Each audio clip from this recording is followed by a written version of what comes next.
घमंडी नूडल वाला। मदन शहर में नूडल का ठेला लगाता था, लेकिन उसका काम वहाँ चल नहीं रहा था। आजकल नूडल बेचने के इतने ठेले हो गए हैं, कोई मेरे पास नहीं आता। काम बहुत ही मंदा चल रहा है, लगता है वापस गांव ही जाना पड़ेगा। मदन अपनी पत्नी के साथ वापस गांव आ गया। क्यों जी, हम यहाँ गांव में अब क्या करेंगे? अरे हमें तो एक ही काम आता है, नूडल बनाना। वही काम शुरू कर लेता हूँ। वैसे भी यहाँ कोई नूडल की दुकान या ठेला तो है नहीं, तो हमारा कंपटीशन भी नहीं होगा। सब मेरे पास ही आएंगे नूडल खाने। मदन ने गांव में नूडल का ठेला लगा लिया। लोग उसके ठेले पर आते हैं, पर खरीदते कुछ नहीं। ठेला लगाए तो 10 दिन हो चुके हैं, लेकिन एक भी गांव वाला नूडल खाने नहीं आया। सब तो बस देख कर चले जाते हैं। इस तरह कैसे चलेगा जी? बहुत नुकसान हो रहा है, कुछ तो करो। हाँ, कुछ तो करना ही पड़ेगा, वरना मजदूरी करनी पड़ेगी। मदन सलाह लेने अपने दोस्त रघु के पास गया। तो फिर क्या सोचा आपने? मैंने अपने बचपन के दोस्त रघु से पूछा था। वो कह रहा था कि गांव वालों को पता ही नहीं है चाउमीन कैसी होती है, इसलिए वो चाउमीन खाने नहीं आ रहे हैं। वे गांव वाले हैं, बिना सोचे समझे कहीं पैसा नहीं खर्चते। तो फिर अब क्या करें? इन्हें कैसे चाउमीन बेचें? परसों इसी गांव में रघु की शादी है। मैंने सोचा है कि उसकी शादी में गांव वालों को मुफ्त में नूडल खिला दूंगा। इससे उनको नूडल का स्वाद भी पता चल जाएगा। हो सकता है हमारा काम हो जाए। अरे वाह, ये तो बहुत अच्छा उपाय है। मदन ने ऐसा ही किया। रघु की शादी पर मदन ने सबको नूडल खिलाए। लोगों को नूडल का स्वाद बहुत पसंद आया और वे नूडल खाने मदन के ठेले पर आने लगे। मैं ना कहता था, एक बार अगर सब खाएंगे तो हमेशा तुम्हारे पास ही आएंगे। इस तरह धीरे धीरे मदन का काम चल निकला और कुछ ही दिनों में मदन के ठेले पर भीड़ लगनी चालू हो गई।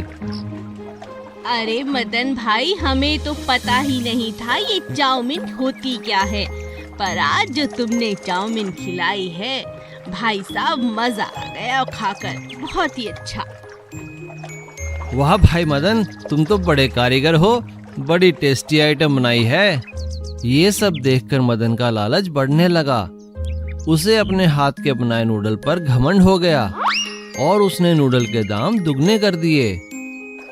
जैसे ही मदन ने दाम बढ़ाए, लोगों ने उसके ठेले पर आना बंद कर दिया और कुछ ही दिनों में उसका सारा काम ठप हो गया।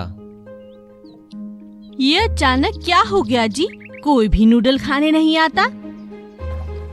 मदन, मैंने तो तुमसे पहले ही कहा था, गांव वाले हैं, सोच समझकर ही पैसा खर्चते हैं। अगर तुमने दाम कम नहीं किए तो वो नूडल खाने नहीं आएंगे। मदन का घमंड टूट चुका था, इसलिए उसने दाम कम कर दिए और सबसे अच्छे से बात भी करने लगा और धीरे धीरे उसका काम फिर से चल निकला। जादुई चाबी। एक जंगल में एक महल का खंडहर था। वहाँ कोई नहीं रहता था। उस खंडहर के पास एक झील थी। एक बार एक राजा उस जंगल में शिकार करने के लिए आया। शिकार की तलाश करते हुए जब काफी देर हो गई, तो राजा ने कुछ देर आराम करने की सोची। राजा एक पेड़ के नीचे बैठ गया।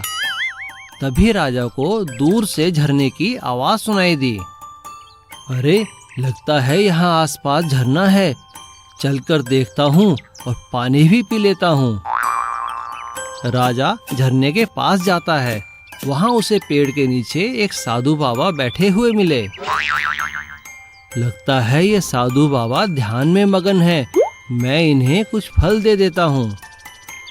राजा बाबा के सामने फल रख देता है, साथ ही झरने पर पानी भी पी लेता है और पत्तों का एक डूना बनाकर साधु बाबा के लिए भी पानी ले आता है। इतने में साधु बाबा आंखें खोलते हैं। राजन, तुम यहाँ किस कारण से आए हो? मैंने तो तुम्हें पहले यहाँ कभी नहीं देखा। बाबा, मैं शिकार के लिए आया था। शिकार तो नहीं मिला, पर पानी की तलाश में यहाँ आया और आप मिल गए। राजन, तुम मेरे लिए भोजन और पानी लाए हो, ये तुमने परोपकार का कार्य किया है। लेकिन तुम्हारे नगर में तो पानी की कमी है। यदि पानी की कमी ठीक करना चाहते हो तो मेरी बात मानो। हाँ हाँ जी बाबा, बताइए। मैं वो सब कुछ करूँगा जिससे मेरे नगर में पर्याप्त पानी हो। तो सुनो, इसी जंगल में एक बड़ा सा खंडहर है।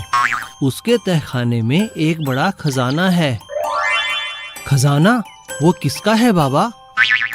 वो खंडहर और वो खजाना मेरे परिवार का था, पर जब से मैंने संन्यास लिया है तब से वो खजाना वहाँ दबा पड़ा है। मेरा कोई वारिस नहीं है। तुम इसे निकाल लो ताकि मैं शांति से अपने गुरु के पास जा सकूं। पर बाबा, मैं उस खजाने का क्या करूँगा?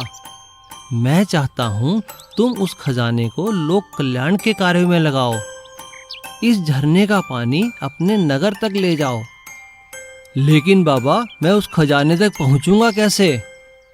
उस महल के दरवाजे के दाईं ओर एक चाबी है जो सिर्फ निस्वार्थ भाव से कार्य करने वालों को ही मिलेगी, और तुम्हें वो चाबी मिल जाएगी। और राजा उस खजाने की चाबी को ढूंढ लेता है और साधु के आशीर्वाद से झरने से लेकर शहर तक एक नहर निकालता है। नहर आसपास के सारे खेतों को पानी पहुंचाती है, जिससे नगर के सभी लोग खुशहाल जीवन व्यतीत करने लगते हैं। और राजा अपनी पूरी प्रजा के साथ साधु बाबा का धन्यवाद करता है। मशरूम करी की सब्जी। दीपक एक बहुत अच्छा गुड़ का व्यापारी था। उसका व्यापार बहुत अच्छा चल रहा था। दीपक की पत्नी सुषमा बहुत स्वादिष्ट खाना बनाती थी। दीपक को मशरूम खाना बहुत पसंद था, इसलिए वह रोज ढेर सारे मशरूम लाता और सुषमा रोज अलग अलग तरह के पकवान बनाती, और वह भी सिर्फ मशरूम के। सुषमा जब भी खाना बनाती तो गांव के सभी पड़ोसी खुशबू से खींचे चले आते और सुषमा सभी को बड़े आदर और प्यार से खाना खिलाती। एक दिन उनकी एक पड़ोसन बोली, अरे ओ सुषमा, मुझे माफ करना, रोज रोज तुम्हारे हाथ के बने मशरूम खाने आ जाती हूँ, पर क्या करूँ, बहुत कोशिश की पर तुम जैसा खाना नहीं पका पाई। हाँ, और जो स्वाद तुम्हारे प्यार से बनाए मशरूम में है वो तो किसी और के बनाए मशरूम में हो ही नहीं सकता। दीपक की दुकान के पड़ोस में एक कंजूस सुनार की दुकान थी। उसे भी सुषमा के हाथ के मशरूम खाने की आदत हो गई थी। आ गई बेटी, जल्दी ला। आहा, मजा आ गया तेरे हाथ के मशरूम खाकर। सबको खाता देख सुषमा को बहुत खुशी मिलती। एक दिन दीपक ने सुषमा से कहा, मैं शहर जा रहा हूँ, आने में देरी होगी, अपना ख्याल रखना और आराम कर लेना। कोई जरूरत नहीं है किसी और के लिए खाना बनाने की। सुषमा उदास हो जाती है। कुछ देर बाद सुनार और कुछ गांव के लोग फिर से खाने की खुशबू से खींचे चले आते हैं। अरे बेटी, आज तुम दुकान पे नहीं आई तो मैं ही चला आया। यहाँ से गुजर रहा था तो सोचा मिलता भी चलूं और कुछ खा भी लूं। सुषमा ने खुशी खुशी सुनार को खाना परोसा। रात में जब दीपक और सुषमा सो रहे थे तभी दो चोर उनके घर घुसे और सुषमा के सभी जेवर और पैसा लेकर चले गए। और अगले दिन चोर सुनार के पास सारे जेवर बेचने पहुँचे। जेवर देखते ही सुनार पहचान गया कि ये तो सुषमा के जेवर हैं। उसे चोरों पर शक हुआ और सुनार ने तुरंत पुलिस को बुलवाया और दोनों चोरों को पकड़वा दिया और जेवर लेकर सुषमा के घर पहुंचा। पड़ोसी हैरान थे क्योंकि सुषमा लगातार रोए जा रही थी। तभी सुनार ने कहा, अरे रोना बंद करो सुषमा बेटी, ये लो तुम्हारे जेवर और पैसे। और पुलिस ने चोरों की खूब पिटाई की। दीपक को भी अपनी गलती का एहसास हो गया था।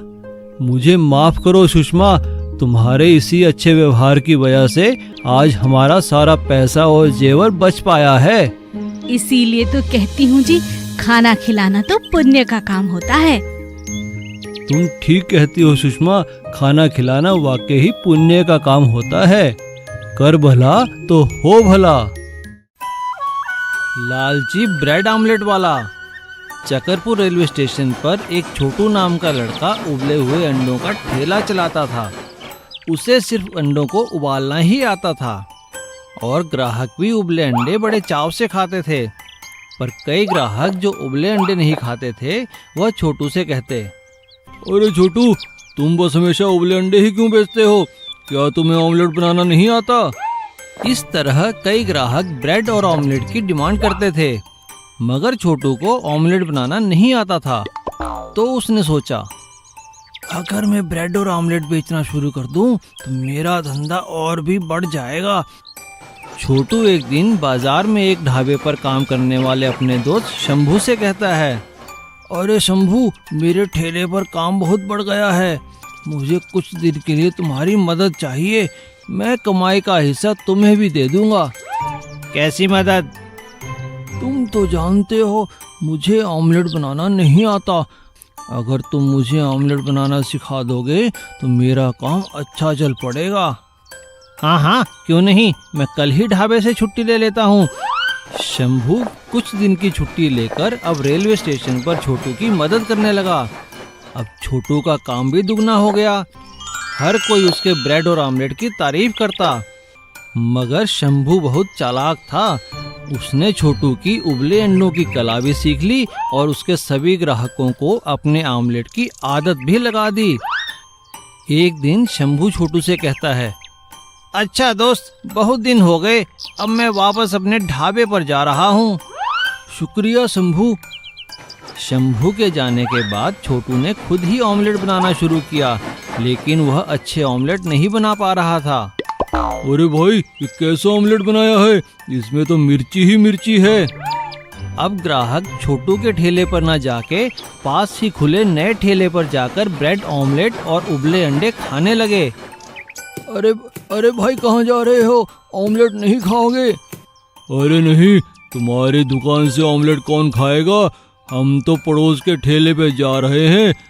देखो वहाँ वो लड़का खड़ा है टोपी और चश्मा लगाकर, बहुत ही स्वादिष्ट ऑमलेट बनाता है और उबले अंडे का स्वाद भी वैसा है जैसा तुम पहले देते थे। वो नए ठेले पर जाकर उससे बात करने लगता है।